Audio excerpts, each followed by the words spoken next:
Bien, vamos a comenzar con nuestra tercera mesa de discusión con la doctora Bárbara Hanich-Cerda. Espero lo haya hecho bien, como nuestra moderadora. Muy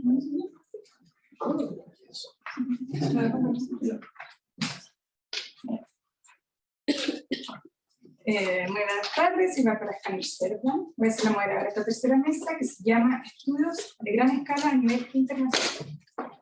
Como primer expositor tenemos a Pablo Freise. Ahí está, perdón.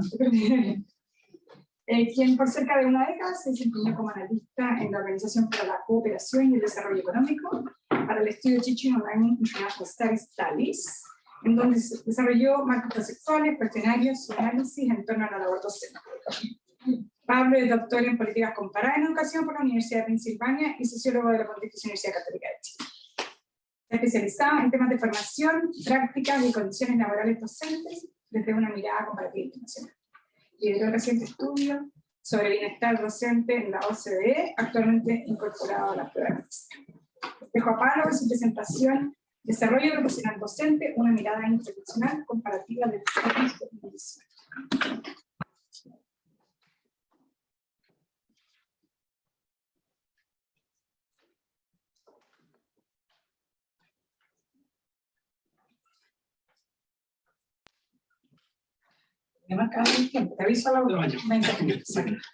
Hola, buenas tardes.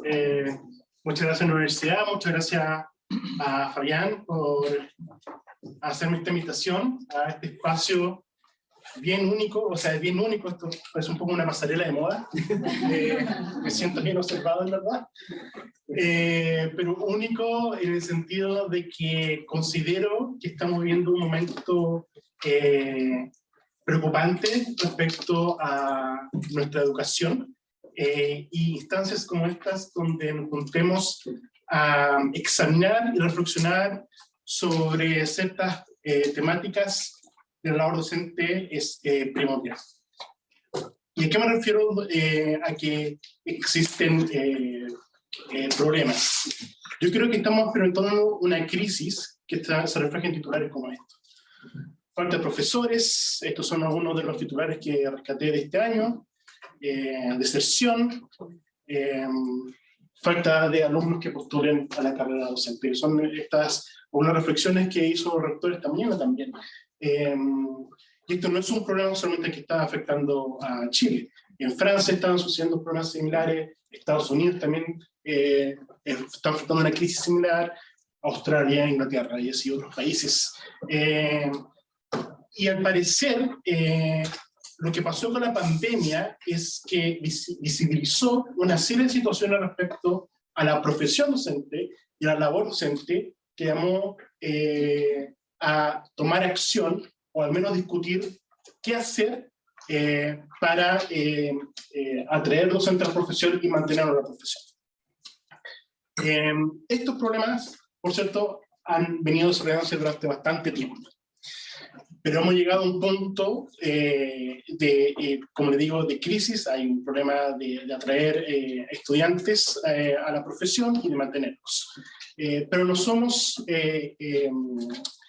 impotentes frente a esta situación. Se pueden hacer cosas. Y una de ellas es estimular el desarrollo profesional docente. Como ha mostrado la evidencia internacional y como voy a tratar de mostrar en esta presentación, estimular a los profesores y ofrecerles herramientas y oportunidades para su desarrollo es un factor clave para retenerlos en la profesión, para desarrollarlos dentro de la profesión y para eventualmente atraerlos a la profesión. Entonces lo que yo quiero hacer acá, haciendo uso de los datos internacionales de la encuesta TALIS, es primero realizar un diagnóstico sobre el bienestar de los docentes chilenos, realizar una pequeña articulación entre bienestar y desarrollo continuo, y hablar sobre algunos desafíos que hay en la oferta de formación continua. Entonces, para comenzar un poquito, ¿qué es TALIS? Bueno, TALIS significa The Teaching and Learning International Survey, la encuesta de docencia y aprendizaje internacional, que es la encuesta internacional más grande que existe a profesores que nos hablan acerca de sus condiciones de trabajo, sus percepciones de política pública y su oportunidad de desarrollo docente. Esta es una encuesta elaborada por la OECD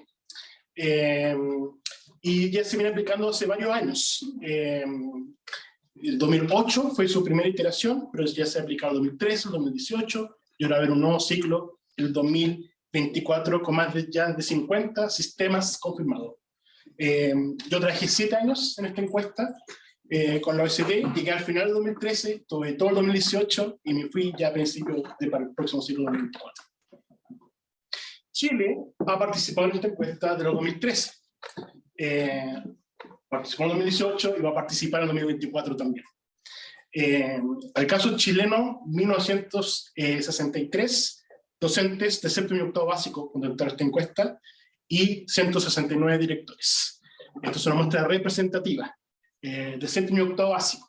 Para que sea comparada internacionalmente, se encuestan a todos los profesores de lo que se denomina como baja secundaria, que son relativamente estos años que son profesores que atienden a niños entre 13 y 15 años, más o menos. Los datos que he mostrado hoy día son del 2018, del ciclo 2018, son previos a la pandemia, así que ojo con eso. Quién sabe cómo están las cosas ahora, pero es importante tener eso en mente.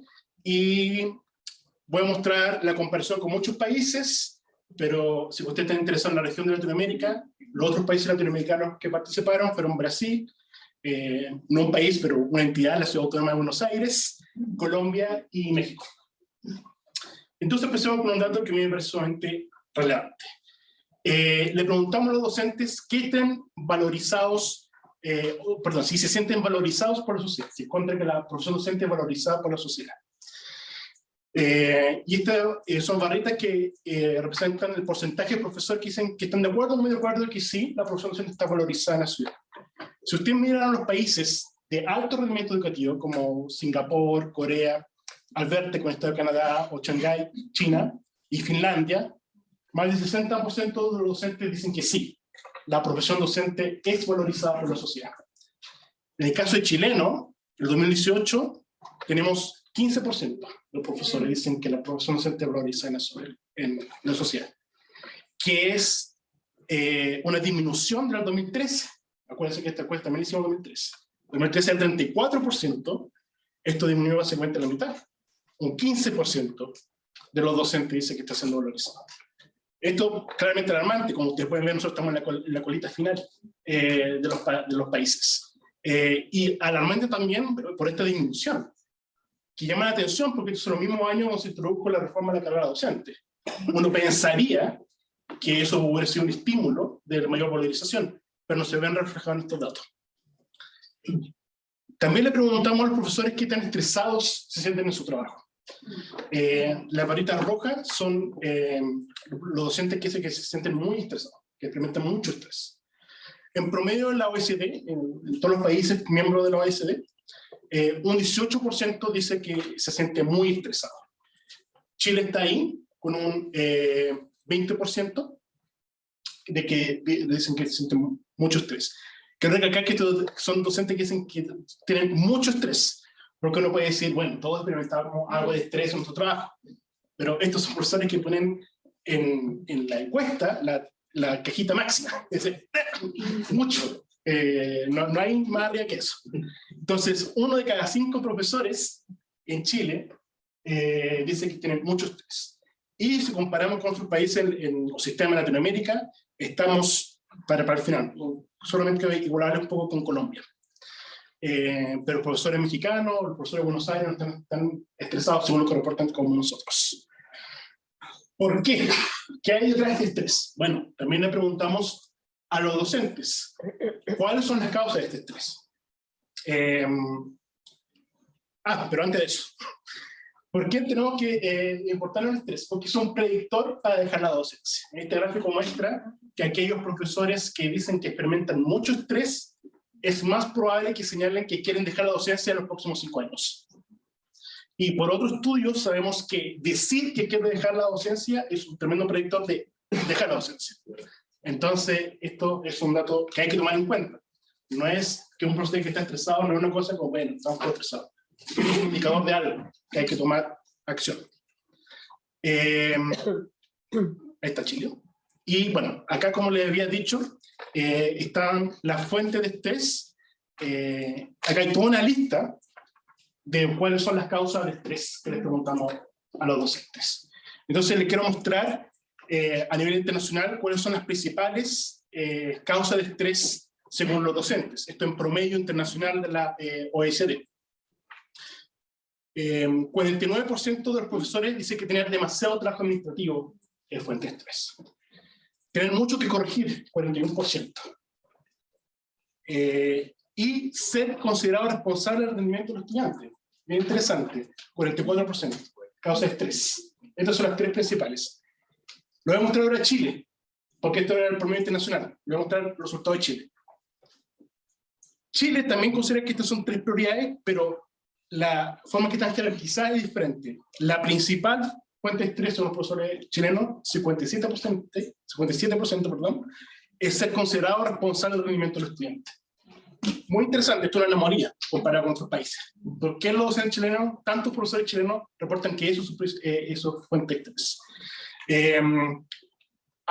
Comenté con mi intervención en la mañana de que existe en Chile una cultura muy punitiva hacia el docente sobre el rendimiento de los estudiantes, que siente que eso capaz puede ser una causa de estrés. Y bueno, hay otros porcentajes también, tener demasiado trabajo administrativo también es una gran fuente, y tener mucho que corregir. Este otro dato muy interesante, donde acá hace una relación entre, por cada hora dedicada a una actividad específica que hace el profesor, con el porcentaje de docentes que dice que tienen mucho estrés.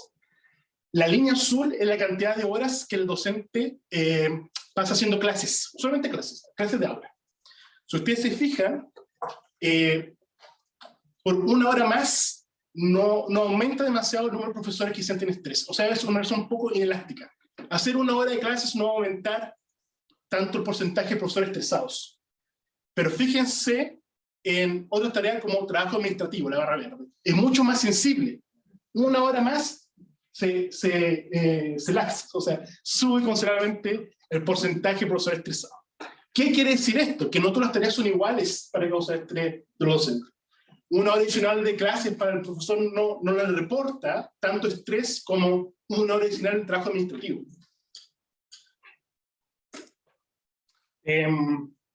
Ahora, ¿qué nos dicen los docentes sobre qué es importante para ellos? Ya vimos una de las causas de estrés. En esta acá le hicimos una pregunta sobre, bueno, si usted tuviera recursos adicionales y dependiera de usted, ¿en qué gastaría esos recursos adicionales? Mira, acá vemos resultados internacionales, ven la lista de una serie de ítems en que gastarían esos gastos adicionales, y vemos que a nivel internacional, todos los profesores de la OECD dicen que ellos reducirían los tamaños del curso para contratar más personal. 65% dice eso, mejorar los sueldos de los profesores y ofrecer desarrollo profesional de alta calidad a los profesores, formación continua, como tercera prioridad, 55%. Esas son las tres jerarquías.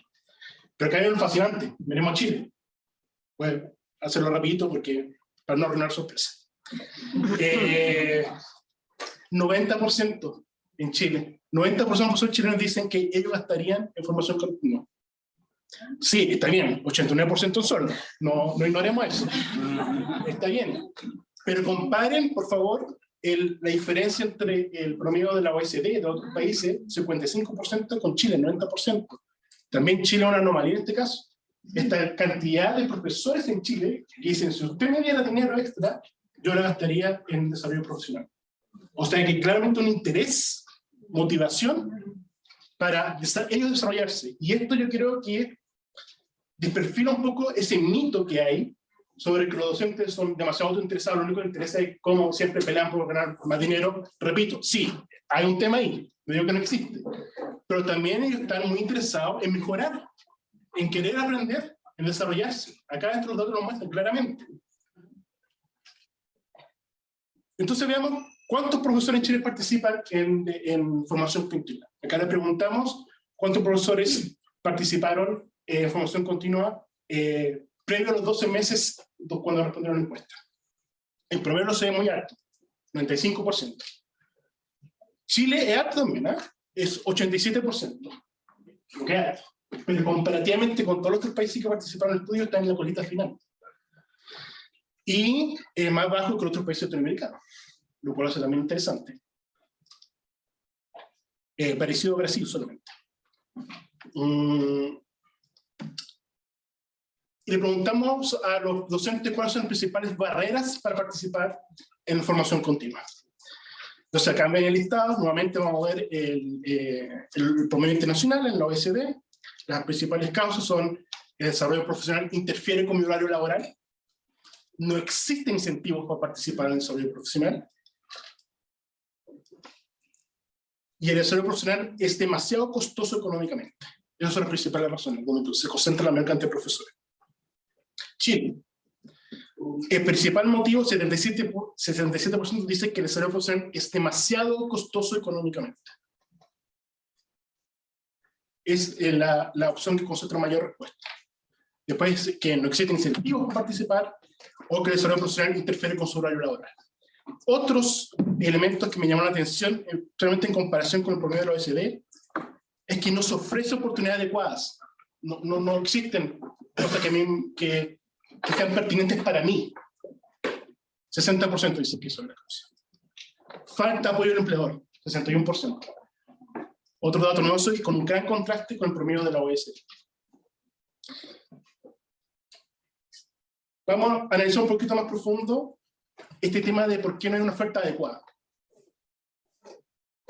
Le preguntamos a los docentes cuáles son las principales áreas en donde usted necesita mayor formación continua.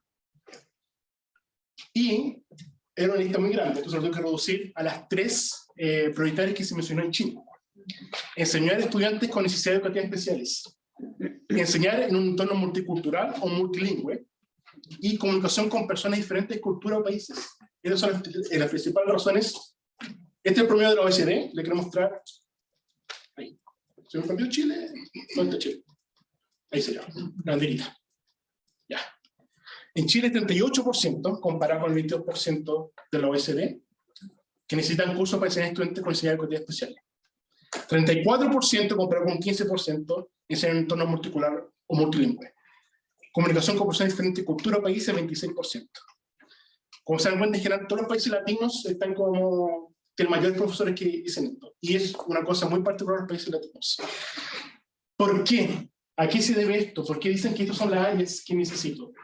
En Chile, bueno, ustedes sabrán que en los últimos años hay un intento de integración e inclusión de la necesidad, para niños con necesidades educativas especiales. Capaz que estos nuevos colegios están recibiendo un nuevo tipo de estudiantado, y los profesores en Chile que necesitan ayuda. Lo del entorno multicultural, y comunicación con personas de diferentes culturas, puede ser porque en los últimos 5 o 8 años Chile ha experimentado un boom migratorio considerable, aunque nosotros tenemos menos estudiantes migrantes que los países europeos. Y los países europeos no tienen este nivel de necesidad. ¿Por qué? Porque en Europa ya existe una cultura de integración. Nosotros experimentamos un shock. Y estamos viviendo este shock con docentes diciendo que yo no sé tratar con esta diversidad en el aula. Y por eso reportan que tienen esta necesidad. Un elemento muy importante en la inducción. ¿Qué pasa con el profesor novato que está recién iniciando? Especialmente con el tema de la pandemia, que empezó a hacer clases en forma online. ¿Qué apoyo se le da? En general, la participación en inducción a nivel internacional es baja. Un 62% de docentes dice que nunca tuvieron una inducción en su primer empleo. Chile, 67% dice eso. Nunca tuvieron una inducción en su primer empleo. Es generalmente alto también en otros países y sistemas latinoamericanos, con excepción de Colombia. Mentorías. Este sistema de que un profesor más experimentado hable con el profesor novato. Nuevamente, promedio internacional muy bajo. Solamente 5% de los profesores dicen que tuvieron un mentor cuando empezaron. Sin embargo, este dato de los docentes experimentados, es decir, esta pregunta la respondió profesores que tienen más de 5 años de experiencia. Entonces, estos profesores más experimentados hicieron solamente un 5% de ellos dijeron, yo tuve algún mentor. Cuando preguntamos a los docentes nuevos, con menos de 5 años de experiencia, un 22% dice que tuvieron mentoría. Esto es esperanzador, es decir, porque las nuevas generaciones, al parecer, están teniendo más mentorías que las viejas, con la excepción de Chile. Ya sea joven o viejo, 3% dice que ha tenido un mentor. Muy bajo. Más bajo, si incluso lo comparamos con otros países de Latinoamérica. Solamente comparable con Buenos Aires. Colaboración, también es sumamente importante. Es importante tener redes de apoyo, especialmente para profesores jóvenes. Le preguntamos, ¿usted participa en una red docente formada específicamente para la formación continua? El promedio internacional del 40% de los docentes dice que han tenido estas redes, pero en Chile, nuevamente, solamente un 20% dice que participa en esta red. Latinoamérica en general es bajo, pero Chile es más bajo, por lo menos los países en Latinoamérica que están participando. Y esto es importante, esto otra regresión, otro tipo de relación que hicimos. Cuando el docente dice que a mí me apoyan para mi formación continua, estoy más satisfecho con mis condiciones laborales. Estar más satisfecho con las condiciones laborales evita la deserción. Entonces, es por esto que todos estos datos que tratamos de mostrar de formación continua, respecto a las barreras, a las temáticas, a los tipos, son factores importantes de examinar, porque tenemos que indagar por qué estas instancias no se están materializando, o por qué los profesores no están participando en ellas. Y es algo que tener presente. Entonces, algunas conclusiones de todos estos datos es que tenemos un cuerpo docente estresado y exhausto. Y tenemos que tomar en serio esta información, porque son fuertes riesgos de deserción escolar. Una forma de atacar esto es a través de oferta pertinente, atractiva de formación continua. Porque los profesores se motivan con eso, hay una sensación, sentimiento de crecimiento profesional, de estimulación profesional, que son muy importantes para retener a los docentes. Para que esto sea efectivo, se necesita que escuchemos a los docentes, que veamos cuáles son sus necesidades, que no sea una oferta que emana desde la estratosfera, sino que nazca desde las necesidades de los docentes. Siempre prestar especial atención a los docentes novatos, porque sabemos que la deserción ocurre en los primeros años de la docencia, ahí es donde está la mayor fuga de talento. Entonces la inducción, tutoría, colaboración es sumamente importante. Y por último, no perder el foco que el desarrollo profesional docente es clave para la satisfacción laboral y la satisfacción de las condiciones laborales. Eso, espero que no haya mareado mucho con los datos. Sé que eran hartos, pero sentía, y fui selectivo, pero sentía que era necesario para darle una imagen de la situación.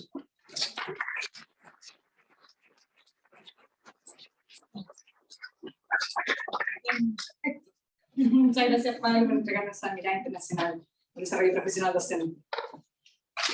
Ahora vamos a invitar a Fabián Barrera a que haga nuestra segunda conferencia.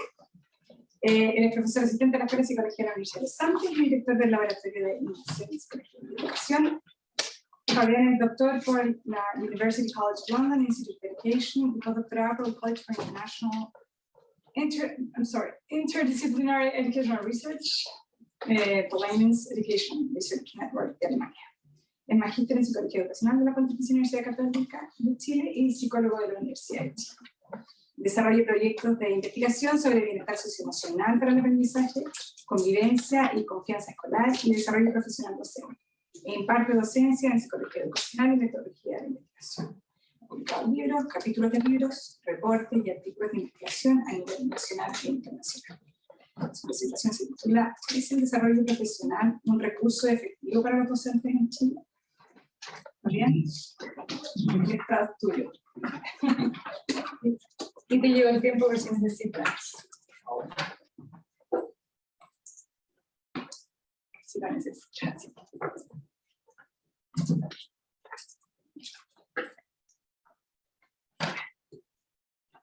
Buenas tardes a todos. Yo feliz de verlos y que todavía estemos con suficiente atención para disfrutar y seguir disfrutando del seminario, del simposio. Bueno, al grano, yo voy a presentar el proyecto que nos reúne, el proyecto Fondesit, que tiene una prehistoria que empezó con el apoyo de la universidad también con un fondo de ayuda a la investigación. Tiene un nombre en inglés en realidad, la postulación fue en inglés, entonces estamos viendo la traducción que también cambió cuando hicimos la primera postulación a la universidad, pero la pregunta permanece y a mí personalmente me ha perseguido durante muchos años, que esta: ¿es realmente, lo voy a decir así, el desarrollo profesional un recurso efectivo para los docentes en Chile?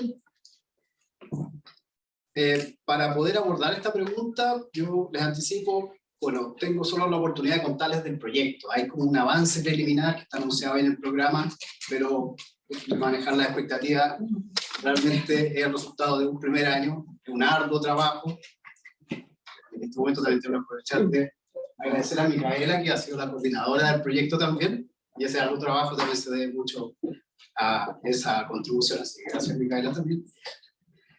A ver, si avanzamos en estos cuatro espacios de la presentación, yo creo que vamos a poder abordar la pregunta de una forma bien exhaustiva. Primero, yo necesito contarles estos antecedentes. ¿A qué nos estamos refiriendo con esto de desarrollo profesional? ¿Por qué aparece la palabra recurso ahí? Todo tiene un sentido en esa pregunta. Entonces, esos antecedentes yo creo que tenemos que tomarnos un tiempo. Voy a ir rápido en la metodología, a lo mejor no tanto, porque es el tema que me interesa también redundar, pero sí los resultados preliminares, les acabo de decir, podemos discutirlo más en la parte final, que va a coincidir con las preguntas que a mí y a Pablo nos van a hacer llegar a ustedes en la sala. Bien, los antecedentes los quiero organizar en estos 4 puntos. Primero, resolver la pregunta ¿qué es el desarrollo profesional? Por si alguno todavía a esta hora del simposio no lo ha descubierto. Voy a retomar cosas que mostró ya Pablo sobre la situación en nuestro país, ¿sí? Y comparativamente respecto al mundo, y también algunas proyecciones que me parece importante poder dar cuenta. No podemos dejar de responder esa pregunta de qué nos dice la evidencia sobre el tema, como poder avanzar y darles como fundamento de las hipótesis y las preguntas de investigación que orientan el proyecto. Lo primero, respecto a qué es desarrollo profesional docente, a mí me gusta mostrar esta línea de tiempo que intenta representar en el artículo de Houlihan, que fue uno de los primeros working papers de la OECD, donde se abordó el desarrollo profesional docente. Y Houlihan dice ahí existen las 3 I de la educación, de la formación docente. La formación inicial, la inducción y in-service, la educación en servicio, que ha recibido muchos nombres también, ¿sí? Hoy día hablamos de desarrollo profesional docente. Pablo ocupó la palabra continuo. In-service. Profesores más antiguos que yo conocí en el CPIP hablaban del perfeccionamiento, ¿sí? La capacitación, ¿sí? Estamos hablando de algo similar. Algo similar que no es lo mismo que ocurre en la formación inicial y eventualmente hasta la inducción. Entonces, lo primero que quiero despejar es que cuando hablamos de desarrollo profesional es algo que ocurre después de que, vamos a decir, a grandes rasgos, los profesores egresan de la formación universitaria, por lo menos en nuestro país así. Entonces les traigo a colación, si quieren profundizar en formación inicial, hicimos un reporte para UNESCO donde se especifican las 4 grandes rutas a través de las cuales un profesor en el mundo puede llegar a tener la certificación y el reconocimiento para hacer clases. Fíjense que hay una que al final, donde no aparecen muchas cosas, ¿no? Porque también un profesor en el mundo puede llegar a hacer clases sin tener una formación inicial. Y eso es que un dato de la causa, tenemos que mantenerlo, y es súper importante para proyectar los alcances y el impacto del desarrollo profesional. Hay profesores que no han tenido formación inicial, luego trabajan, el desarrollo profesional adquiere un rol preponderante en su formación y su aprendizaje en el desempeño de la profesión. Con eso despejado, vamos a hablar del desarrollo profesional y vamos a ocupar la definición que generalmente encontramos en instrumentos de política y en las principales fuentes de la literatura. Hablamos de actividades, ¿sí? Son actividades que están orientadas a actualizar, desarrollar y ampliar los conocimientos adquiridos por los docentes durante su formación inicial. Van a tener ahí, solamente para enfatizar el aspecto de que supone el desarrollo profesional que los docentes ya han desarrollado algunas competencias en una formación formal, valga la redundancia, de esas competencias, que los permite habilitarlos para hacer enseñanza en el sistema escolar. Es bien difícil como hablar del desarrollo profesional en términos de actividades, porque una de las características es que el desarrollo profesional se imparte de una gran cantidad de formas. Y en algunos países como el nuestro también hay un gran mercado de desarrollo profesional. Las capacitaciones, están los códigos CENSE, el código CPIP. O sea, decimos que por actividades de desarrollo profesional podemos encontrar tanto programas, talleres, comunidades de práctica, cursos en línea. Ustedes me podrán ayudar desde charlas en algún momento en el colegio, etcétera, etcétera. Todo ese tipo de actividades, tanto ayuden a cumplir ese objetivo de actualizar, desarrollar y ampliar los conocimientos de los docentes en servicio, deberíamos poder organizarla dentro de este concepto de desarrollo profesional. Ahora, ¿cuáles son un poco los desafíos al estudiar, que surgen al estudiar el desarrollo profesional en el mundo? Pablo ya nos contó esto. Yo se los voy a ampliar un poco con datos de otras encuestas internacionales. La participación en actividades de desarrollo profesional aumentó en el mundo, dice ahí, del 86% al 95% en la última década. Hoy día decimos que prácticamente la participación de los profesores es universal. Todos los profesores en el mundo participan de estas actividades de desarrollo profesional. Países tan distintos como Australia, México, Singapur, prácticamente todos los docentes participan en estas actividades, por lo menos una vez al año. Sin embargo, y este es un primer desafío que enfrenta nuestro país, Pablo ya lo mostró, la participación de nuestros docentes en estas actividades sigue rezagada según estos estándares internacionales. Este es el mismo dato que mostró Pablo, pero ahí ven Chile está en esta fila de los porcentajes de profesores que tomaron alguna actividad de desarrollo profesional. Al final persigue a todos los otros países con ese alrededor del 72%, y esto es la evaluación de TALIS del año 2013, ¿no? Y aparece en este informe de la OECD, donde la OECD indica que este es uno de los principales desafíos que debería enfrentar la política educativa del país, y lo explicita así formalmente, lo pone en ese reporte. Los docentes chilenos participan menos en actividades de desarrollo profesional de acuerdo a sus propias percepciones, lo que ellos mismos indican. Esto no son ni siquiera datos administrativos, es lo que cada docente reporta cuando se le encuesta. Por eso también digo, es bien fiel el dato. Así que tenemos ahí una brecha importante comparativa. ¿Sí? Podemos decir que hay un desafío en ese sentido en cuanto a la participación en desarrollo profesional docente. Esos datos son los que aparecen en un momento, según la OECD, pero yo quería complementar, porque yo he hecho el seguimiento de este indicador en otros estudios internacionales. Lo que ven en esa tabla son los estudios que hace la IEA, que es el estudio TIMSS, por ejemplo, de matemáticas solamente, de cuarto básico, de octavo básico, lo acompañado de TALIS, que puedo decir, Pablo ya lo mostró en profundidad, pero no sé si logran ver, así como yo veo, que hay un porcentaje, hay un patrón claro de alrededor de un cuarto, puede llegar hasta un tercio de los docentes de nuestro país que nunca participan de actividades de desarrollo profesional. Entonces, esta proporción de docentes que carece de desarrollo profesional, y fíjense, retrospectivamente, en la última década, además es la más alta entre los 47 sistemas escolares que tienen datos en este indicador. O sea, si no he logrado convencerlo hasta ahora de que esto es un desafío, este dato espero que sea lo suficientemente elocuente. Esto es un primer desafío, y lo nombramos así en la presentación. El proyecto quiere un poco enfrentar esto, ¿sí? La participación de los docentes chilenos debería resolver esta dificultad. Ahora, no quiero que nos quedemos con un panorama poco auspicioso. Yo en realidad quiero transmitir optimismo. Yo creo que hay un panorama promisorio para la década que estamos comenzando.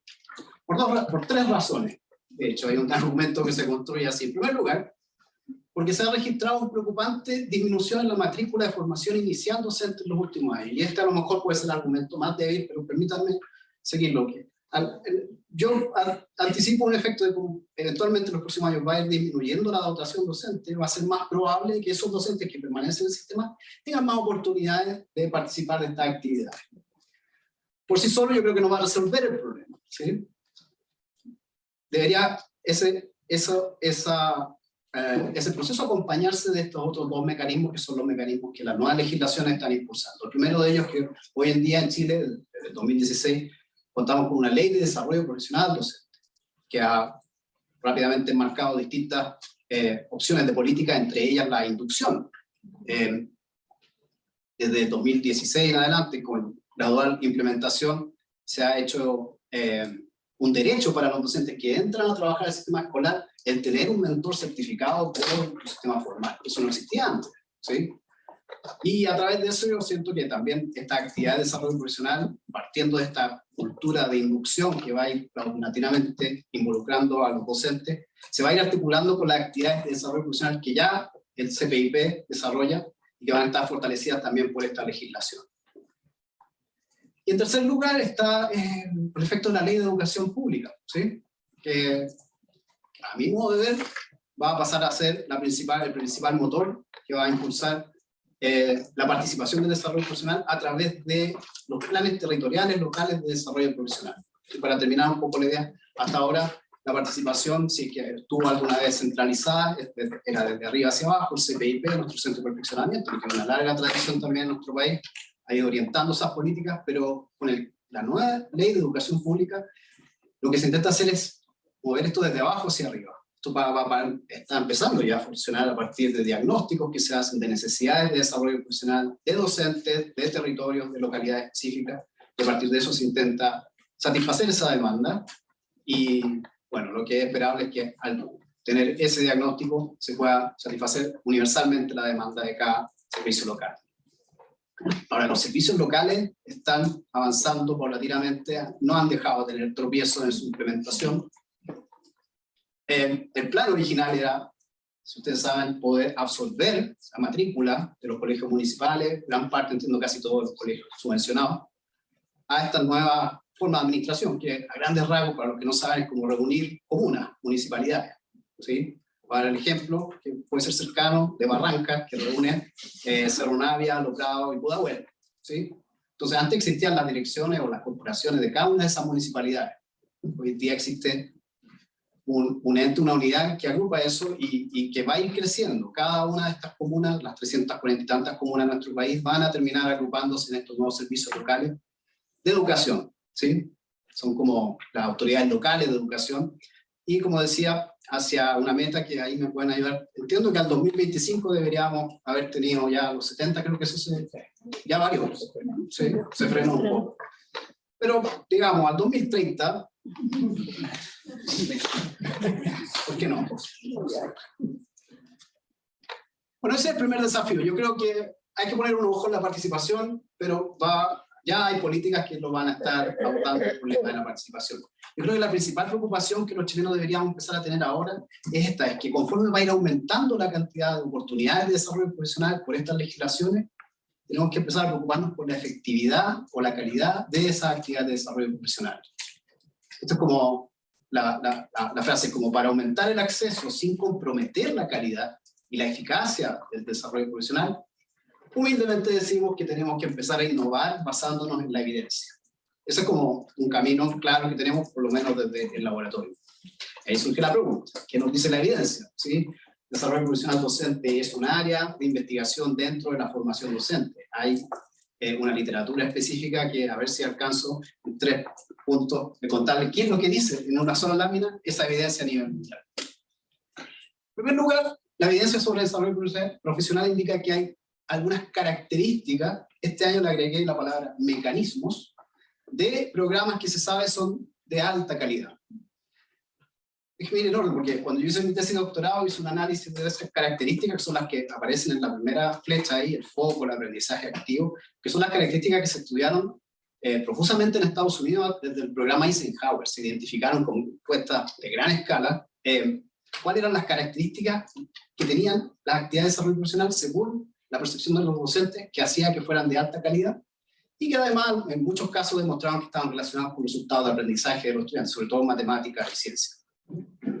O así solamente el tema del foco, una actividad de desarrollo profesional que tiene un foco claro, ¿sí? Generalmente enfocado en el contenido, en la pedagogía o en el currículum, más allá del foco, que tenga un foco claro, que no intente abarcar muchas cosas, muchos temas, está demostrado que avanzan los resultados de aprendizaje en los estudiantes. Hay metaanálisis bien concluyentes al respecto. Ahora, en el último año han aparecido también propuestas de mecanismos de programas de desarrollo profesional, que van un poquito más allá de las características. Una cosa es cómo se entrega el desarrollo profesional, pero la otra es cómo eso genera una manera de llevar a la práctica esos aprendizajes y desarrollo de competencias. Y ahí aparecen 4 verbos en definitivo que parten con construir, motivar, desarrollar, que yo los tomo de un reporte de IEF, que es la principal organización en en Inglaterra que está haciendo estudios experimentales donde se va demostrando cuáles son estos mecanismos a través de diseños bien robustos. Y la propuesta de ellos actualmente es esta, un desarrollo profesional de alta calidad que debería propender a estos mecanismos, a que los profesores puedan construir, por ejemplo, conocimiento, que los puedan motivar en la misma actividad, y así, algo que es súper importante y novedoso en esta última propuesta, es que el desarrollo profesional pueda mostrar una forma de aplicación práctica de lo que se hace. Ahora, en nuestro país no tenemos idea de la prevalencia de estas características, no sabemos si algún porcentaje se ve en lo que se entrega a los profesores, menos sabemos de si esto hubo una fluctuación durante la pandemia, y sabemos muy poco. Yo he hecho análisis con los datos de TALIS de cuáles son los factores que afectarían que los docentes participaran en actividades con estas características. Fíjense que por eso les mostré el tema de formación inicial, hay un dato muy crucial, y es que profesores que no han tenido formación inicial tienen menos probabilidad de participar en actividades con alta calidad de desarrollo profesional. Entonces es como un problema doble, ¿sí? Esos profesores siguen haciendo clases y no tienen ninguna de esas oportunidades.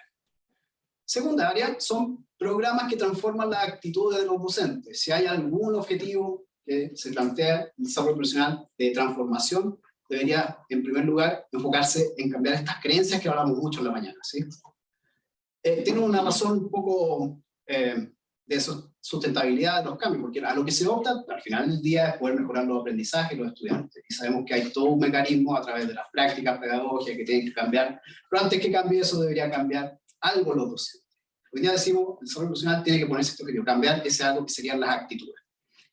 Y hay estudios recientes que han mostrado muy bien este modelo de, sobre todo, programas de desarrollo que se proponen integrar tecnología en el aula, y han descubierto que hay dos grandes tipos de creencias. Los programas que permiten hacer que los estudiantes los profesores valoren más la tecnología y aumenten su autoeficacia respecto a cómo usarla en la sala de clase, generan un mejor uso de la tecnología en las prácticas pedagógicas. Y terminando, hay un tercer aspecto bien claro que también un poco ha sido muy atractivo cuando presentamos el proyecto y muy valorado, que es, realmente no se menciona el tema de las exigencias del trabajo docente, y también nosotros creemos a esta altura de que programas de desarrollo profesional tienen que hacerse cargo de las exigencias en ese sentido. Aquí nosotros ocupamos un modelo que se ocupa en la psicología, que es el modelo de demandas y recursos del trabajo. Cuando hablamos de exigencias, estamos hablando de estas demandas.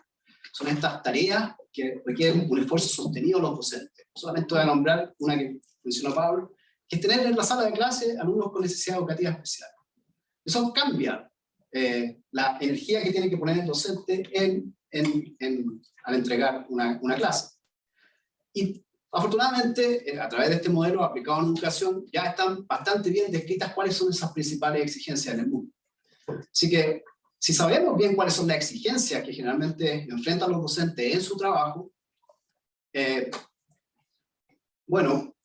yo creo que es importante que ese desarrollo profesional sea capaz de moderar ese efecto de las exigencias de su desempeño, y también en su bienestar subjetivo, que también lo podemos conceptualizar como un tipo de actitud que también el desarrollo profesional podría llegar a transformarse en una herramienta importante. Y aquí aparece la palabra de recurso, a partir del modelo de demanda y recursos. ¿Se recuerdan la pregunta del proyecto? ¿No? ¿La anotó? ¿Es el desarrollo profesional docente un recurso efectivo para los docentes en Chile? O sea, la pregunta que está ahí es, ¿realmente ayuda a los docentes a aminorar el efecto de las exigencias de su trabajo sobre su práctica y sobre su propio bienestar?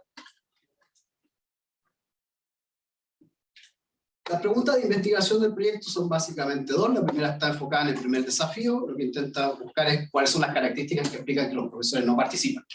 ¿Cuál es el riesgo que tienen los profesores? Si hay a lo mejor características de la escuela o características personales de sus actitudes que están relacionadas empíricamente con que no participan. O sea, cómo explicar ese 20-30%. Eso es lo primero. Y lo segundo es explorar el modelo hacia el final. Digamos, si es que hay diferencias en la calidad de las actividades de desarrollo profesional que podrían estar relacionadas con las actitudes y con las prácticas de aula, asumiendo la complejidad de ese modelo, asumiendo que hay exigencias y que hay características de las escuelas que van a ser moderar, van a interactuar con ese. Entonces, uno quiere simplificar parsimoniosamente con estas ilustraciones, una cosa que realmente es bien compleja, porque también se da en el tiempo, pero afortunadamente podemos de algún modo conceptualizarla a través de esta gráfica y esta hipótesis. Para responder a esa pregunta, el proyecto se propone 3 objetivos. Solamente quiero mencionar que en realidad en la práctica son 2 subestudios que van a ir en paralelo. Ya empezaron. Estamos avanzando en un primer subestudio, que es un estudio en terreno de desarrollo profesional y exigencias del trabajo, que ocupa métodos mixtos.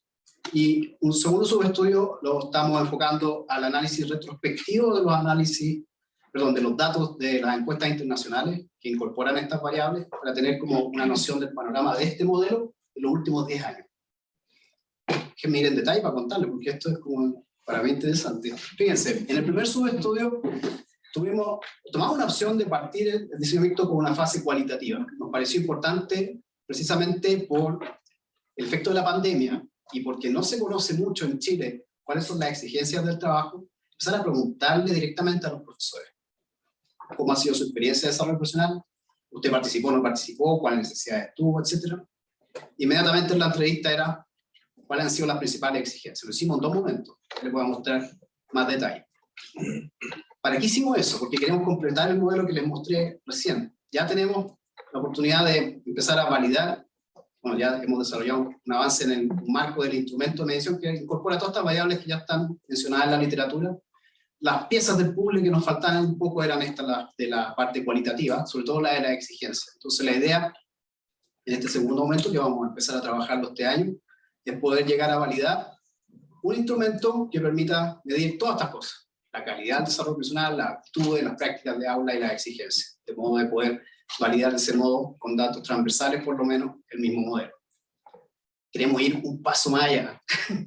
Y aquí quiero decirlo de forma entusiasta, porque necesitamos rápidamente motivar a los servicios locales de educación pública, porque hay una ambición aquí de poder aplicar la encuesta, este instrumento, a una muestra representativa de un número importante de servicios locales. Lo quiero decir de esta forma. La idea del proyecto es entregar a los servicios locales de educación pública una estrategia de monitoreo de la calidad y la efectividad del desarrollo profesional que ellos entregan, ¿sí? Y hacerlo de una forma válida, basada en evidencia. El proyecto se va más de la mitad en eso. El segundo estudio también ha sido muy motivante trabajarlo, lo estamos trabajando con un equipo de estudiantes de doctorado, que son investigadores del DIP, el centro de Alemania, que nos acompañan en esta investigación. Estamos explotando 7 bases de datos de estudios internacionales donde encontramos que todas estas variables del modelo ya están recogidas. Es un trabajo que uno dice, ¿y cómo nadie agarró estos datos antes? Y, no, sí, ahora sí se van a analizar. Pero me gustaría que lo pensaran conmigo, como lo que vamos a tener como producto al final del análisis de todas estas bases, es ver si este patrón que se representa en la gráfica es consistente a lo largo del tiempo, con todas las limitaciones que tienen estos tipos de datos, pero que de algún modo nos pueda dar pasos seguros respecto a cuáles son, por ejemplo, los profesores que no participan y cuál es realmente la magnitud en que esta calidad de desarrollo profesional se vincula con las prácticas pedagógicas. La práctica pedagógica, hasta ahí. Vamos a llegar a los aprendizajes de los estudiantes. ¿Está bien? ¿Un par de minutitos? Gracias. Los resultados preliminares son en un par de minutitos. Bueno, les contaba, tuvimos la oportunidad de entrevistar a 32 docentes, 8 lo hicimos durante la pandemia en el año 2021, y el resto lo entrevistamos este año, porque acabamos de terminar la entrevista. Ya estamos todavía analizando, esa es la verdad. Lo que les voy a mostrar es un análisis que está fundamentado en las primeras 8 entrevistas fundamentalmente, ¿sí? La entrevista partía preguntándole, este año, ¿qué necesidad tuvieron, qué habilidad les faltó para enfrentar los desafíos de este año? Lo que ven ahí, que es, yo creo, el principal aprendizaje de este ejercicio, es que masivamente los profesores dijeron, y creo interesante, ocupando las mismas palabras, que lo que más les faltó tanto en ese año de pandemia y también en este año es el manejo del bienestar socioemocional de los estudiantes. O sea, eso se lo puedo contar con mucha claridad, como que eso realmente es el tema que aparece como necesidad principal de desarrollo profesional, por lo menos en los profesores que entrevistamos. Esto ya no pasó este año, pero sí en la pandemia apareció que era una necesidad importante, tanto como el bienestar socioemocional e integración de tecnología. Y aquí empieza a surgir un efecto de que ya pasó la pandemia.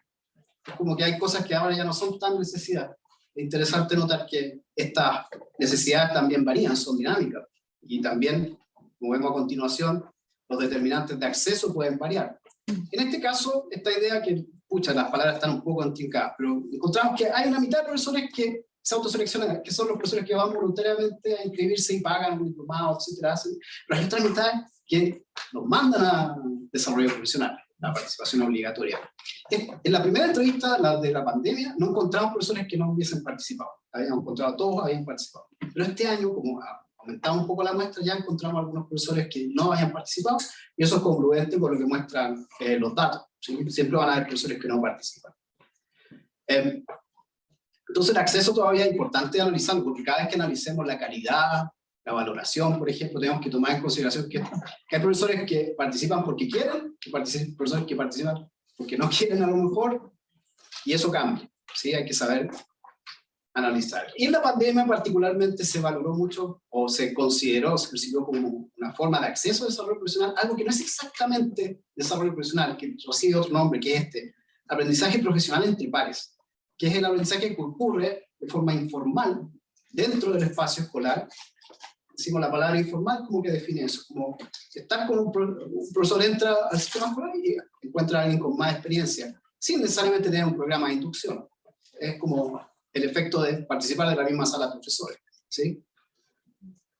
Eso en las entrevistas de este año tampoco parece tan claro. Se mantiene solamente que hay un acceso dividido entre lo voluntario y lo obligatorio, y algunos que no participan. Y cuando les preguntamos a los profesores qué es lo que les gustó de lo que recibieron de desarrollo profesional, bueno, en primer lugar encontramos este mecanismo, que los profesores que querían participar lo encontraron que era súper bueno, y los que no tenían muchas más razones de por qué no les gustó. Entonces decimos, bueno, aquí hay un sesgo en realidad, tenemos que analizar separadamente, y para eso también lo muestro al principio, porque cambia la valoración dependiendo del caso. Ahora, independientemente de eso, hay como dos grandes temas que aparecen en la valoración. El primero, hay problemas de organización, y este año sobre todo aparecen temas de coherencia. Lo voy a decir solamente el tema de coherencia, que hay mucha oportunidad de desarrollo profesional en muchos temas, y hay muchos focos. No necesariamente eso conversa con las necesidades de los profesores o con las necesidades de los colegios. Y en el lado positivo, los profesores, y esto es muy claro, hoy en día valoran mucho contenidos que se pueden llevar a la práctica y que se aprenden en estas actividades a través de instancias de aprendizaje activo. Todo lo contrario a lo que estamos experimentando en este preciso momento. Voy terminando. Esto solamente apareció en la pandemia, cuando, fíjense, acabo de mostrar solamente desarrollo profesional, pero ahora empezamos a preguntarles por las exigencias del trabajo. Y cuando les preguntamos en ese último año de pandemia cuál había sido la principal exigencia, interpretamos esto. Se vivió una transgresión fuerte de los límites entre la vida privada y el trabajo. Muchas anécdotas recogimos acá de estaban conectados con el Zoom y tenía el WhatsApp con el apoderado que me escribió el sábado, el domingo, y tuve que reaccionar. Y tenía a mis hijos también en el otro computador, en un celular, como que en la pandemia eso fue bien difícil de trabajar. Y actualmente encontramos en los datos de este año tres principales exigencias del trabajo docente. Estaba interesado en lo que mostraba Pablo con eso de las barreras, qué sé yo. Pero en primer lugar aparece la alta carga laboral, que yo lo interpreto particularmente como este retorno a las clases presenciales les demandó una adaptación particular, a retomar rutinas, y también muchas exigencias institucionales que al final tuvieron que ser resueltas por los mismos docentes. Aparece muy claro, y con estas palabras, los intentos de nivelación de aprendizaje relacionados con la evaluación educativa. Toda la idea del rezago, los planes remediales, todo lo que tenemos que retomar de los aprendizajes de los estudiantes, que vemos que tenemos indicadores bien preocupantes en esa línea, también se percibe como una alta exigencia. Y bueno, no está de más recordar el bienestar socioemocional de los estudiantes, cómo tratar a los estudiantes que volvieron después de esta pandemia y que están más irascibles o tienen problemas de relaciones sociales. Y este año particularmente, que es algo interesante que no se vio durante la pandemia, ahora que se ven los docentes, se reencuentran, ahora ven problemas también de bienestar entre ellos, de bienestar docente en términos socioemocionales.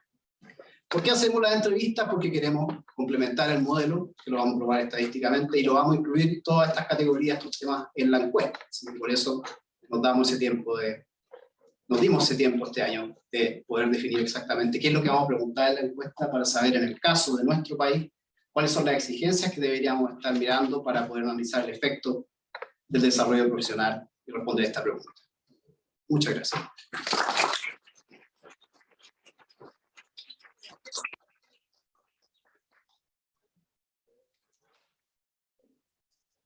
Muchas gracias, Fabián, por tu presentación.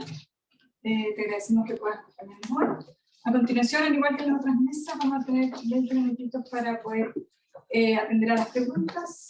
Tengo algunas preguntas aquí ya que ha compartido con nosotros, personas que nos enviaron telemáticamente.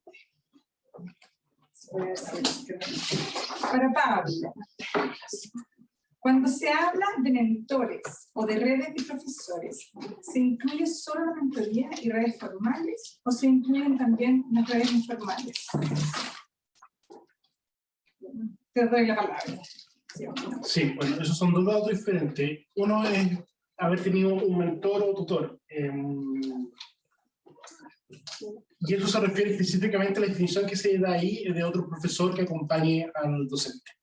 Y bueno, lo entramos mucho en el sentido de que si esto fue una relación formal.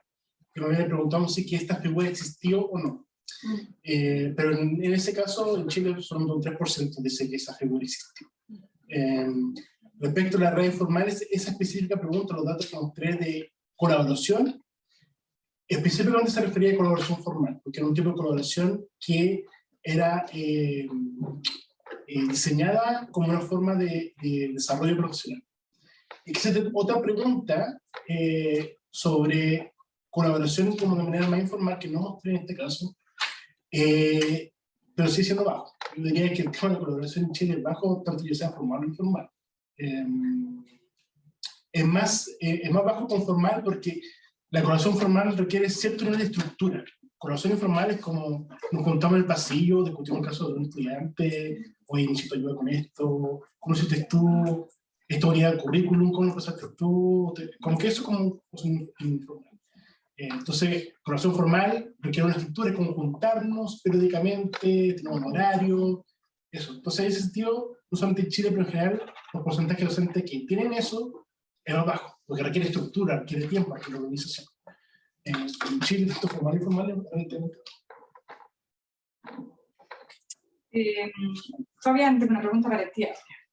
¿Crees que la formación, o sea, el desarrollo profesional decente debiera ser diferente para distintas localidades o zonas del país? Así como tú bien lo planteaste, que lo estipula la ley de educación pública.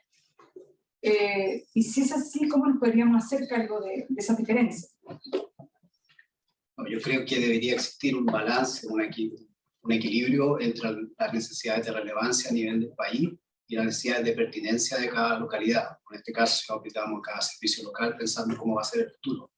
Ahora, el desafío va a ser en encontrar ese punto de equilibrio, por eso también necesitamos más datos, necesitamos más información y poder conocer exactamente cómo esas necesidades, que es válido que vengan desde arriba, vamos a decir, conversen con estas necesidades que también es válido vengan desde abajo, perdón que ocupe esos términos, pero lo que no entendemos. No creo que la solución sea este nuevo auge de que el desarrollo profesional a nivel local va a resolver.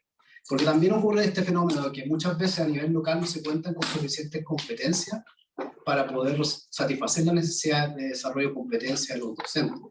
Y esa competencia o esa experticia a lo mejor muchas veces viene dada desde otro nivel, ¿sí? Y eso es importante reconocerlo.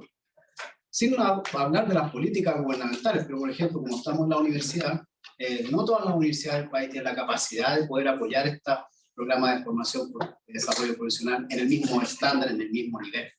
Entonces, es más bien pensable cómo podemos articular políticas nacionales de organizar a las universidades, hacer colaboraciones relevantes para movilizar esos recursos y de ese modo, como digo, hacerlo conversar con las necesidades locales. O sea, no creo que simplemente, como dije, resolviendo a nivel local esas necesidades se vaya a solucionar. No puedo dejar de decir que el problema es grande, como desafío es importante en ese sentido. Ya los datos lo indican y la reflexión que estamos teniendo hoy día. Gracias.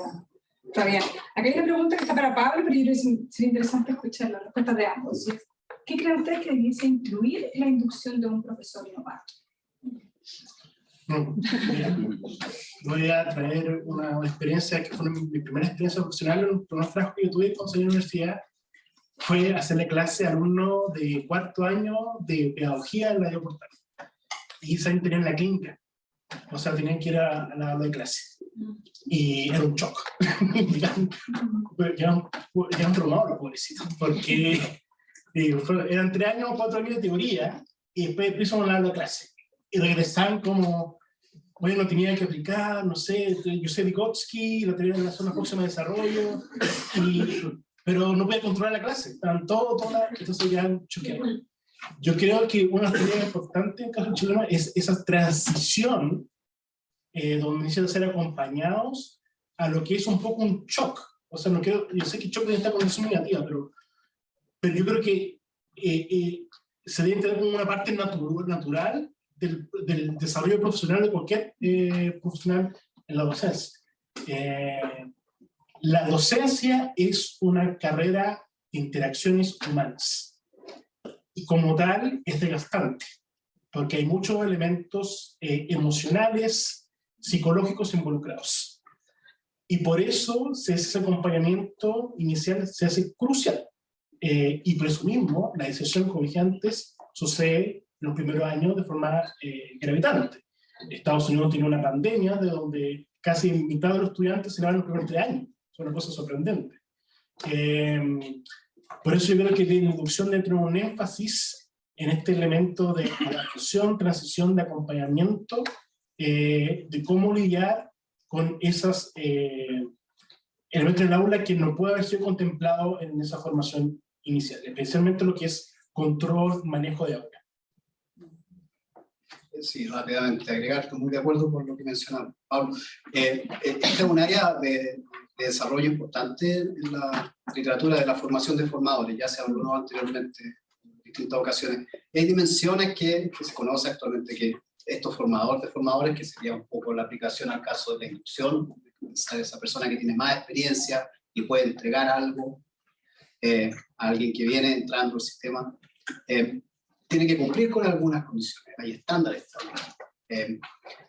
Yo creo que la investigación en los últimos años también ha sido bien enfática en mostrar como que hay capacidades como en la línea más psicológica de esos formadores que redundan mucho en poder ayudar a los docentes a afrontar los problemas de la práctica pedagógica, ¿sí? Cuando decimos afrontar es todo lo opuesto de evitar los problemas que surgen, ¿sí? Y ese afrontamiento puede darse en 2 líneas. Uno, resolver los problemas que surgen, todas estas exigencias que mencionamos, se requieren de ese un formador que tenga experiencia resolviendo esos problemas, no puede ser cualquier persona que tenga un certificado, pero también una persona que sepa ayudar a los docentes a afrontar el desgaste emocional que implica la docencia, y para eso se requieren otras competencias que también es importante que esos formadores puedan tener perfectamente desarrolladas, ¿sí? Sabemos que no es fácil desarrollar.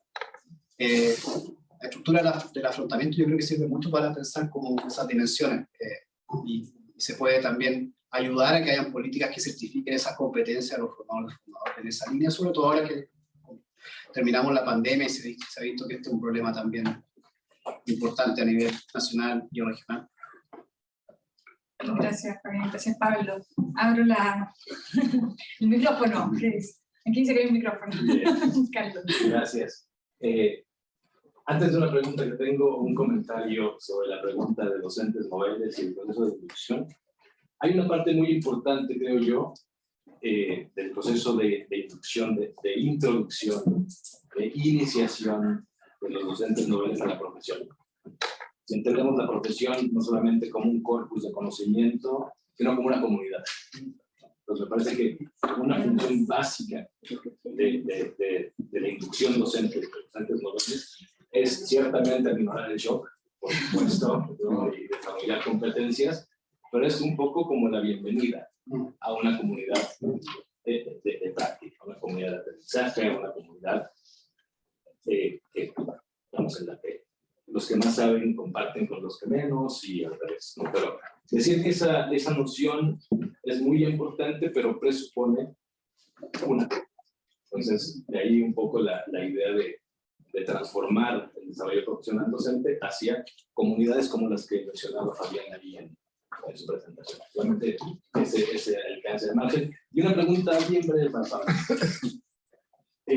Sobre la definición de TALIS acerca de la valoración social de los docentes. No es para regresar y no salir.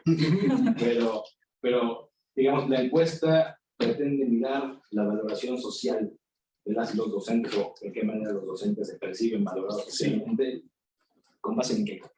La pregunta es, ¿qué significa la valoración social de las y los docentes? En TALIS no se provee una definición en la encuesta netamente tal. La pregunta es, ¿usted siente que la profesión docente es valorada en la sociedad? Entonces, con una reflexión que hace el docente sobre cómo siente que él es visto en la sociedad.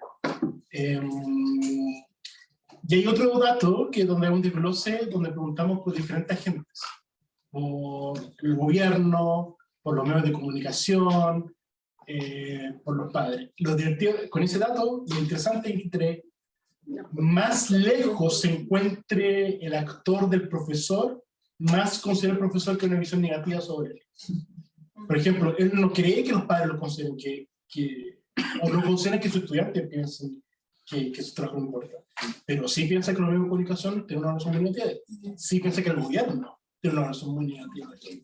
Entonces, ese desglose es muy interesante porque tiene que ver un poco también nuevamente con interacciones humanas, porque yo interactúo con esta gente y tenemos una buena relación, entonces no creo que ellos tengan una visión negativa. Pero escucho lo que están diciendo las noticias, escucho lo que está diciendo el gobierno, y bueno, acá esto es un poquito de la especulación, pero hablan de mí como si no supieran lo que estoy haciendo. Entonces ahí viene la percepción negativa. Sería interesante saber cómo se valora la docencia comparada con otras profesiones. Y creo que de hecho la Fundación Barqui tiene un estudio donde le preguntan a la gente que como que jerarquice diferentes tipos de profesiones con la docencia.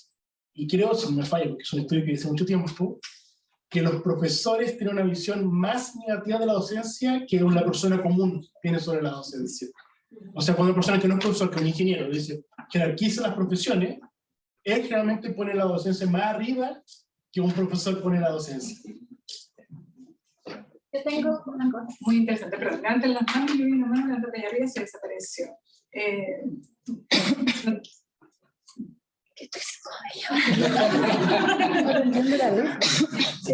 Voy a intentarlo, bueno, lo entiendo también. Se dijo que para los docentes chilenos la mayor causa de estrés es tener que responder por los resultados de los alumnos. La pregunta, ¿no es esto en esencia el rol del educador? Si esto es así, el proceso de inducción debe tener este foco o apoyar en lo administrativo y cultura escolar, que es en el fondo la segunda causa de estrés. En el fondo, como el foco en la inducción, somos pedagogos del área de educación, digamos. Entonces, esta focalización de la esencia, cómo poder ayudar sobre todo en eso, en cómo yo enseño y me hago cargo del aprendizaje. ¿Sí? Y esa pregunta está dirigida para los dos. Que responda uno, pero vamos a dar las próximas preguntas. Ya un poco eso que me trae un recuerdo traumático de cuando traje este resultado al director de educación de la OECD. Pero si los profesores son responsables de estudiantes, ¿por qué están estresados porque es su trabajo? Entonces, bueno, me recuerda esa conversación que tuve bien álgida con él. Y bueno, lo que traté de explicar entonces, y voy a tratar de explicar ahora, que los resultados en Chile son excepcionalmente altos, un 57% de los docentes.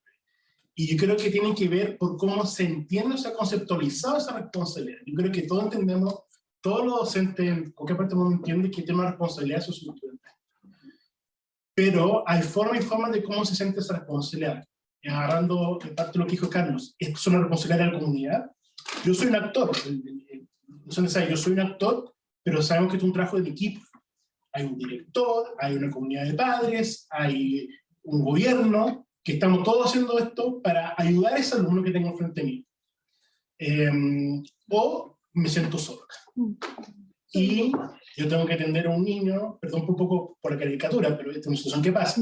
Tengo que tener un niño que no viene sin tomar desayuno, tiene padres que no están presentes, es un niño que está en quinto básico, pero tiene el conocimiento del niño primero básico, y a ese niño le va a mamar una prueba y dice la culpa de usted, profesor de quinto básico.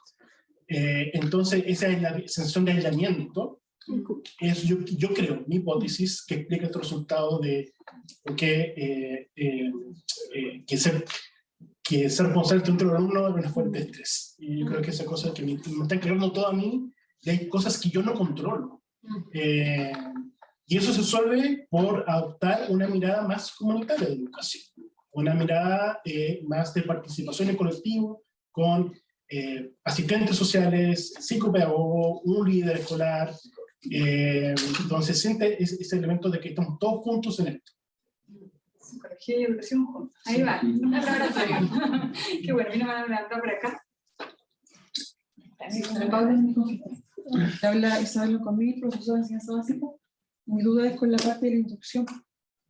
Bueno, quiero que se quede con la idea como de que el profesor se titula y como que primera vez que entra una sala de clase. Pues en tu investigación consideraron cómo se desarrolla la carrera de pedagogía. Porque al menos en mi experiencia de segundo año fuimos a colegio. Entonces ahí tú recibías, no sé, por una especie de mentoría, antes sabías firmar el libro de clase, las planificaciones, entonces no sé si ustedes consideraron todo ese recorrido que uno tiene como profe. A ver, el estudio en sí mismo, no, porque el estudio en sí mismo son profesores en servicio. Entonces no es un estudio a docentes en vías de, o estudiantes de docentes. O sea, no examinamos la experiencia de ese docente que está en servicio. Pero otro estudio de la OECD tiene bien consciente ese elemento de que las clínicas son un componente muy fuerte de la formación docente. De hecho, otro estudio, que es una prueba estudiante, que es el estudio PISA, vio que en los países donde existen clínicas, o sea, lo que llamo clínica, esta experiencia que tú dices de práctica de los estudiantes van a ir al colegio.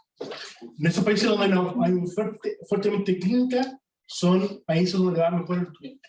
Entonces, como se acoge esto como un elemento muy favorable. En mi colaboración con la inducción, se hace la articulación entre clínica, inducción y desarrollo continuo. Como todo un espectro de continuo, como la idea que trató de rescatar Fabián y la presentación en la mañana, de que esto es un continuo. Y si falta un pedazo de ahí, este continuo se encuentra derrotado.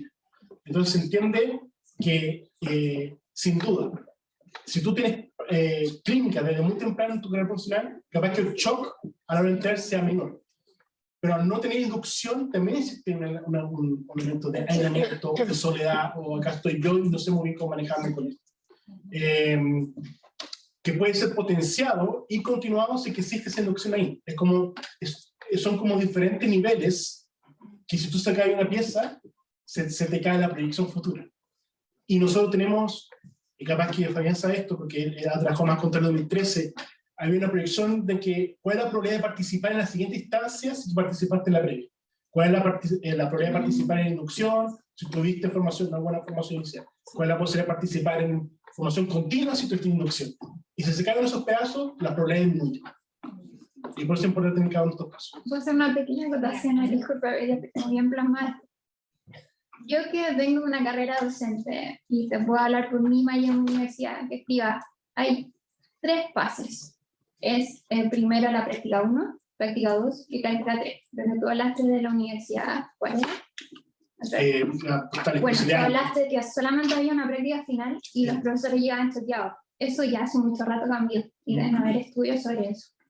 Entonces ahí está como un poco desactualizada tu información y me sorprende porque yo tan peque, un doctor en eso, como que igual me llevo como un poco raro, bueno, pero... Te conté una experiencia cuando yo hice clase de portal en 2009. Bueno, pero claro, eso no funciona así hace mucho rato. Entonces, como que hay mucha desinformación y hay tanto que hacer que, disculpa que lo hable, pero son cosas que no funcionan así hace mucho rato. Y no son clínicas, son prácticas, se llaman prácticas, la última es una práctica profesional que es la más importante. que dura casi clínica es un término educación. Sí, pero clínica es un término genérico que No, sí, lo utilizamos puedo en entender, el pero- ámbito. Entonces son estudios comparativos, no todos tenemos la misma denominación, como pudiste ver son 50 países, no todos se llaman de la misma forma. Lo Ahora, entiendo, no voy a eso, voy al contexto en sí, como de todo, como que falta mucha información. Pensé que yo me iba a ir con más información de la que a veces me han entregado acá hoy día, porque ha sido como bien raro esto.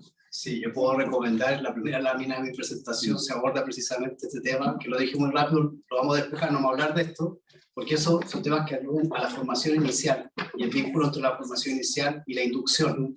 Y les mostré creo que era un diagrama de proceso y les dije, allá abajo están los profesores que no tienen formación, pero arriba se muestran las otras 3 formas a través de las cuales los profesores se certifican para hacer clases. Y hacia la derecha aparece el practicum, que es la clínica que menciona Pablo, pegadita a la inducción. Ojo, que no en todos los países existe inducción. Nosotros, de hecho, tenemos inducción ahora desde la carrera profesional docente, eso lo hablamos anteriormente. Pero sí el práctico se observa actualmente en todas las formas de completar la formación inicial, independientemente si es un programa consecutivo, etc. Sí, y yo, perdón por no, capaz que no acoté bien o no sentí bien mi currículum. Yo soy chileno, pero yo 7 años trabajando en la OCDE y no tengo expertise de países. Yo trabajo con esa encuesta internacional donde veo si toma 40, 50 países. Si bien Chile puede tener, como tú dices, esta experiencia clínica desde el segundo, primero, todos los años, yo estoy seguro que eso varía según tipo de universidad. Y varía según tipo de país. Yo soy chileno, pero yo no soy un experto en política chilena. Entonces no tengo conocimiento de todos los países, ni tampoco de Buenos Aires, de México, y de eso. Yo digo en términos genéricos, que si hay países donde la práctica de clínica, o como llamas práctica de la escuela, todavía no está potencialmente desarrollado, vemos ese tipo de shock. Incluso países europeos desarrollados, que todavía están con ese tema. Entonces yo traté de dar una perspectiva global, y si me estoy sectorizando con Chile, No, te agradezco que yo te lo comentaba porque fue una de las preguntas que te hicieron, que qué tenía que hacer un docente en su primer caso. Y tú lo acotaste como, la verdad, que salen súper muertos de miedo, como una práctica, y claro, esa es como la base mala que empieza un docente. Entonces, como que mi experiencia, por lo menos de mi universidad, fue así, porque se cambió, porque el mismo error que tú estabas diciendo ocurría hace 7 años atrás, y era el mayor fallo, que hay absolutamente correcto, de un docente en su primer año. En todo caso, desde el 2017 que ya tenemos, o sea, se promulgó la ley de la carrera docente y todavía Chile tiene el desafío de evaluar cómo se ha implementado y evaluar su impacto. Así que ciertamente las preguntas que tú todavía tienes es un desafío para la investigación. No, así que muchas gracias por Bueno, eso ha ido tu comentario y cambiando. tu pregunta. Quiero darte la palabra, Enrique, ¿tienes también una pregunta? Sí, una pregunta para Fabián con respecto al desarrollo profesional docente y el rol o la responsabilidad de las universidades con sus propios egresados de pedagogía. Hay evidencia en que, por ejemplo, hay procesos sistemáticos de reglamentación con egresados que puedan haber bajadas en ajustes, por ejemplo, curriculares, ya que el sistema educativo escolar avanza más rápido que incluso la misma formación de los profesores.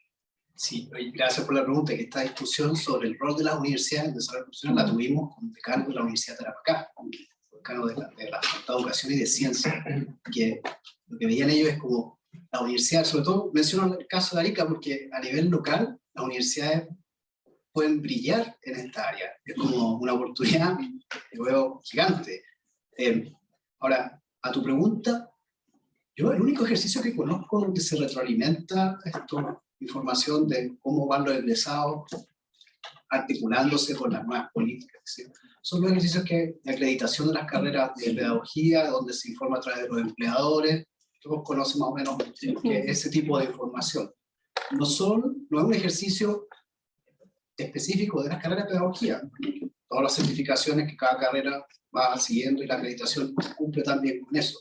Ahora, recordar que en nuestro país la carrera de pedagogía y de medicina tienen que cumplir con una evaluación terminal, tienen que certificarse. Entonces, esa información yo creo que está por explotarse, porque es importante, yo creo, poder saber más de cómo estos egresados van a lo mejor requiriendo más desarrollo profesional, si son de algún tipo de universidad, si trabajan en algún tipo de escuela, y eso hacerlo visible en relación a otros datos que ya se tiene. O sea, eso yo creo que es una oportunidad, pero de humilde conocimiento, creo que estamos todavía rezagados en poder ocupar bien esa información.